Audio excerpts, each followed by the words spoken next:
비트코인이 오늘 낮에 나락으로 갔어요. 모든 코인이 동시에 빔을 맞았어요. 그냥 빔이라고밖에 표현이 안 될 것 같아요. 그냥 한 번에 20%, 30%가량 무너졌는데, 이유가 다양하지만 직접적인 이유를 뉴스에서 찾을 수가 없었습니다. 그리고 어젯밤에 나스닥도 무너졌습니다. 월요일 우리 코스피는 괜찮을까? 그래서 제가 이유들에서 한번 답을 찾아보도록 하겠습니다. 크론 변이가 38개국에서 발견됐어요. 그런데 돈은요, 다르게 말하고 있어요. 코로나가 끝날 것이다, 이렇게 보는 듯해요. 우선은 코로나 수혜주들이 하락했습니다. 일주일 동안 줌이 16.5% 하락했고요. 고점 대비를 치면 70% 하락했고, 도어대시도 일주일 동안 16%, 쇼피파이 10%, 넷플릭스 10%, 그리고 전자서명 도큐사인이라는 회사였는데, 여기도 팬데믹바를 좀 받았죠. 금요일날 42% 하락했습니다. 실적 악화라는 이유도 됐지만 우선은 팬데믹 종료를 예상한다, 이런 관점들도 있으면서 전반적으로 코로나 수혜주들이 일주일 내내 하락했다, 이렇게 보는 거죠. 오히려 오미크론 때문에 오를 줄 알았는데 오히려 떨어지더라. 아마도 이제 오미크론 변이가 미미하다, 일반적인 감기 아니냐 이러면서 이제 코로나가 완전히 끝나는 거 아니냐, 이러한 두려움이 반영됐다 라고 볼 수 있겠죠. 우리들 입장에서는 그게 호재라 봐야 되는데 코로나 수혜자들 입장에서는 이게 두려움이 될 수 있다는 얘기입니다. 그러면 경기 재개주는 어떨까요? 민간 고용이 예상치보다 더 잘 나왔거든요. 53만 4천까지 나왔습니다. 실업수당 예상치가 적게 나왔어요.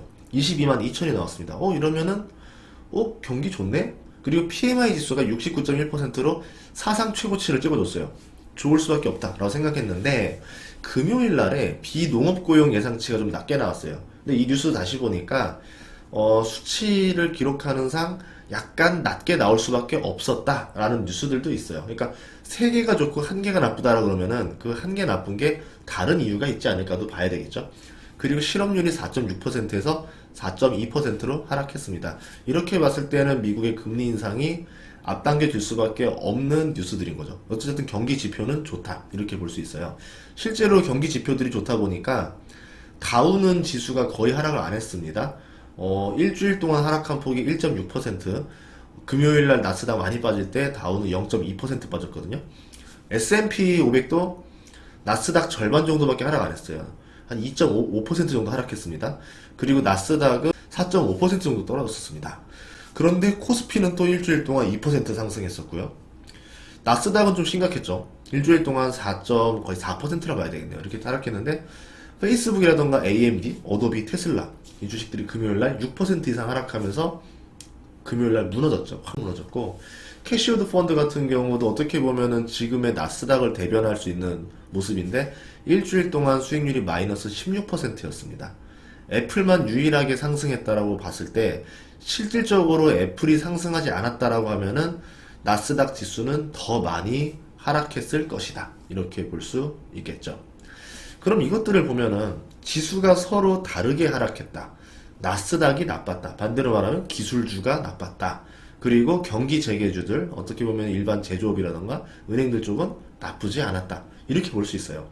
그래서 이것들이 어떤 문제인가 생각을 해봤을 때 인플레이션 우려와 좀 연관이 있다라 보고, 그리고 이게 이제 금리 인상, 테이퍼링 가속화에 대한 문제들, 최근에 나왔던 뉴스들입니다. 지금 중국 상해지수 같은 경우는 1년 중에 최고치 부근이고요. 일주일 동안 상승하고 있습니다. 환율이 최저치예요.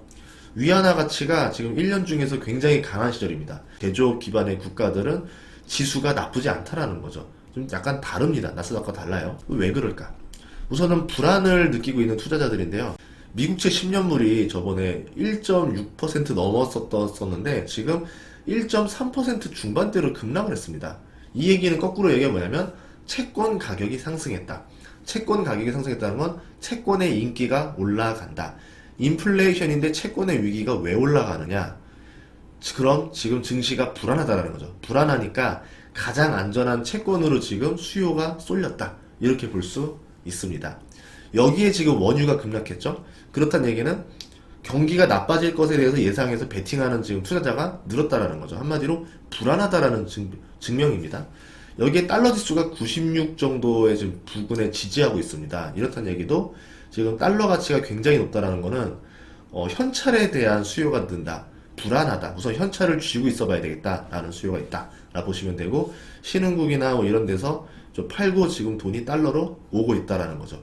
근데 반대로 되게 안 맞는 거예요. 신흥국 지수들이 잘 버티면서 이런다는 거는 대체 돈을 어디서 뺀 거지? 라는 생각이 들어요.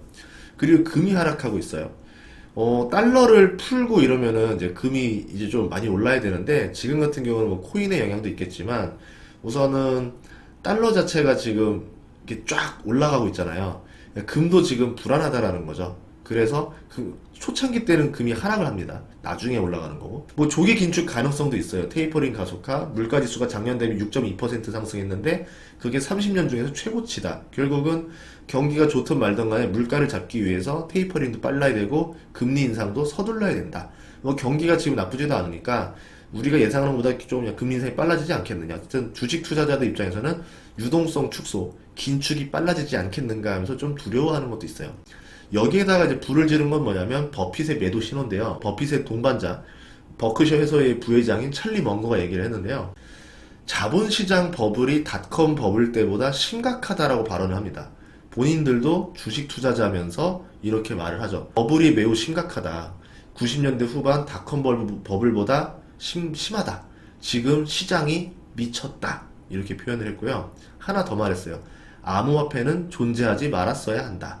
암호화폐를 금지한 중국인을 존경한다. 라는 말을 하면서 암호화폐 시장의 하락에 어떤 기여를 좀 했습니다. 근데 저는 이게 직접적인 이유라 보진 않아요. 뉴스에서는 그것 때문에 하락했다라는데 그런 것 같진 않고, 다른 이유 중에 또 하나가 뭐냐면 러시아 전쟁 임박설이에요. 뭐 지금 계속 나오고 있긴 한데, 우크라이나 국경에 지금 병력이 훈련이 2배가 늘어서 17만 5천이 훈련을 참여했다. 그러니까 내년 초에 좀 쳐들어오지 않겠느냐, 이런 문제들이 또 있습니다. 참고로 러시아는 전쟁을 한다라고 하면 했던 적이 많아가지고 우리가 알고 있는 약간 페이크가 아닐 가능성이 좀 있다. 그래서 좀 긴장하고 있죠. 우리가 보는 건 이거예요. 러시아가 쳐들어왔을 때 과연 미국이 얼마나 잘 대처할 것이냐, 할 것이냐 말 것이냐, 이게 또 중요하긴 합니다. 우선 제가 생각할 때 가장 조금 걱정이 되는 거는 헝다. 이게 조금 의심이 가요. 헝다가 지금 남은 채무가 22조 7천억인데 이번에 디폴트 선언을 기습적으로 발표했어요. 못 갚겠다. 3천억 정도인데 정부에서 헝다로 관리 인원을 보냈고 12월 중에 지준율 인하를 예정하고 있어요. 리커창이 말했습니다. 그러면 경기 부양이 되니까 좀 어느 정도 헝다 문제를 좀 극복하고 나면 연착륙을 좀 하지 않겠는가 라고 생각을 하는데, 실제로 지금 중국 쪽 보면 환율도 굉장히 안정적이고 상해 증시도 상승 중이라서 괜찮은 것 같은데 라는 생각은 듭니다. 저의 상상을 얘기해 볼게요. 비트코인이 한날 1시에, 어떻게 보면 오늘 오후 1시쯤이죠. 모두 20%에서 30%가 순식간에 하락을 합니다. 이거는 고래라고 불릴 수 있는 사람이 비트코인을 집중적으로 팔아서 전체적으로 이 코인의 지수를 다 끌어내렸다. 이렇게 봐야 되거든요. 그러면은 그냥 내리기 쉽지 않고 선물을 좀 건드려야 돼요. 아마 바이낸스 선물 쪽을 건드린 것 같은데, 여기 세계 최대 거래소가 바이낸스입니다. 여긴 코인 선물을 할 수 있는 곳이에요. 우리나라 거래소와 다르게 코인 선물이 가능해요. 여기는 나름대로의 그 룰이 있는데 1달러를 1USDT, 테더라 불리는 거랑 교환을 해야 돼요. 테더가 지금 코인계에서 시가총액이 100조 정도 되거든요. 4위 정도 합니다. 이 테더를 보유하고 있는 회사가 홍콩 회사인데, 자기네가 어쨌든 이 1달러대로 교환을 해주려면 뭔가 자산을 가지고 있어야 되잖아요. 그래서 가진 자산만큼 이제 교환을 해준다라는 건데, 예전에 보유했던 걸 보니까 회사채를 한 절반 정도 보유하고 있어요. 그러니까 한 4, 50조 정도 가지고 있습니다. 근데 이 회사채가 어떤 회사채냐라고 했을 때 말을 하지를 않고 있어요. 근데 테더 회사가 이제 홍콩에 있고 헝다도 홍콩 증시에 상장돼 있으니까 아마 혹시 헝다 거 아니니라는 이제 그런 썰들이 계속 있어요. 약간 까마귀 날짜 배 떨어진다고 11월 11일 날 이상한 현상이 하나 있었는데, 8년 동안 한 번도 입출금이 없었던 계좌에서 1,800억치 정도의 비트코인이 인출이 됐습니다. 그리고 그 시기에 헝다가 지불해야 되는 금액이랑 굉장히 비슷한 금액이 나왔었다는 거죠. 그래서 혹시 이거 비트코인 팔아서 헝다 빚 갚는 거 아니냐, 이런 소문들이 있었거든요. 헝다가 지금 채무를 갚지 못하니까 슈자인 회장 불러가지고 갚으라고 했잖아요. 그래서 1조 정도 사재를 털어서 갚았다라는 뉴스가 있었어요. 근데 이번에 헝다가 3천억에 대한 디폴트를 기습적으로 냈다라는 거죠. 이제 거의 비슷한 시기에 또 코인이 급락을 합니다. 그러니까 한마디로 디폴트가 3천억 났으니까 혹시 쉬자인 회장이 또 알게 모르게 뒤로 코인을 또 대량으로 파는 거 아니냐 뭐 이런 두려움이 있어서 먼저 팔았을 수도 있는 거고, 아니면은 이거는 뭐 알 수 없는 거지만 실제로 헝다 쪽에서 비트코인을 팔아버린 걸 수도 있는 거고요.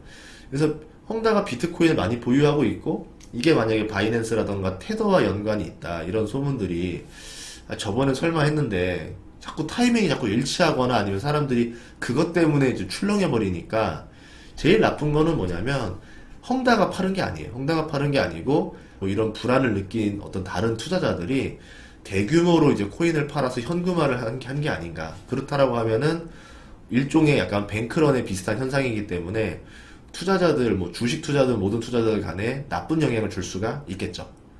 그래도 중국 2인자인 리커창 총리가 그래도 중국 경기를 좀 살려보겠다라고 하는데, 뭐 환율이나 증시까지는 좀 괜찮은 걸 봐서는 그냥 적당히 경기를 유지하고 있어서는 이 문제가 막 크게 날까에 대해서는 아직 그냥 궁금증을 내고 있어요. 하지만 월요일날 좀 잘 지켜봐야 되겠죠.